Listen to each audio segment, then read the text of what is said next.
നമസ്കാരം, എൻ്റെ പേര് ശ്രുതി. എൻ്റെ അച്ഛൻ 10 വർഷമായിട്ട് ക്യാൻസർ രോഗിയാണ്. ഇപ്പോൾ കഴിഞ്ഞ 5 വർഷമായിട്ട് അച്ഛൻ്റെ നട്ടെല്ലിന് പഴുപ്പ് ബാധിച്ചിട്ട് TB സ്പൈൻ ആണെന്നാണ് പറഞ്ഞിരിക്കുന്നത്. മിംസ് ഹോസ്പിറ്റലിൽ നിന്നാണ് അടുത്ത വേണ്ട സർജറികളൊക്കെ ചെയ്യാനുള്ളത്. അതിനൊരുപാട് പണം ആവശ്യം വരുന്നുണ്ട്. എല്ലാവരും സഹായിക്കണം.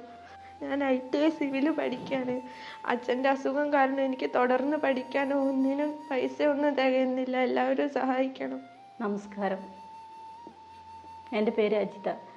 ഞാൻ മലപ്പുറം ജില്ലയിലെ മൂന്നിയൂർ പഞ്ചായത്തിൽ പൂതരിവളത്തിൽ താമസിക്കുന്നു. എൻ്റെ ഭർത്താവാണ് ഈ ഇരിക്കുന്നത്. കഴിഞ്ഞ 5 മാസമായിട്ട് ഞങ്ങൾ അനുഭവിക്കുന്ന വേദന. എൻ്റെ 2 ചെറിയ മക്കളാണ്. മോള് പഠിക്കുന്നത്. മോളെ വിദ്യാഭ്യാസം ഇപ്പം നിർത്തിയിരിക്കുകയാണ് അച്ഛനെ നോക്കാൻ വേണ്ടിയിട്ട്. ഞങ്ങൾക്ക് ആരുമില്ല സഹായിക്കാൻ. ഭർത്താവിൻ്റെ അസുഖത്തിന് ചികിത്സിക്കാൻ മിംസ് ഹോസ്പിറ്റലിൽ നിന്ന് ലക്ഷങ്ങൾ വേണ്ടി വരുമെന്ന് പറഞ്ഞ കാരണം ഞങ്ങളിപ്പോൾ വല്ലാത്ത അവസ്ഥയിലാണ്. ഞങ്ങളെ സഹായിക്കണം. വേറെ ആരുമില്ല ഞങ്ങൾ സഹായിക്കാൻ. അസ്സലാമു അലൈക്കും വറഹ്മത്തുള്ളാഹ്. പ്രിയപ്പെട്ട എല്ലാവർക്കും വിനീതമായ നമസ്കാരം. പ്രിയപ്പെട്ടവരെ, ഞാൻ അംസ മോളൂരാണ് സംസാരിക്കുന്നത്. എൻ്റെ കൂടെ എൻ്റെ പ്രിയപ്പെട്ട സുഹൃത്ത് താഹിർ ഒറ്റപ്പാലമുണ്ട്.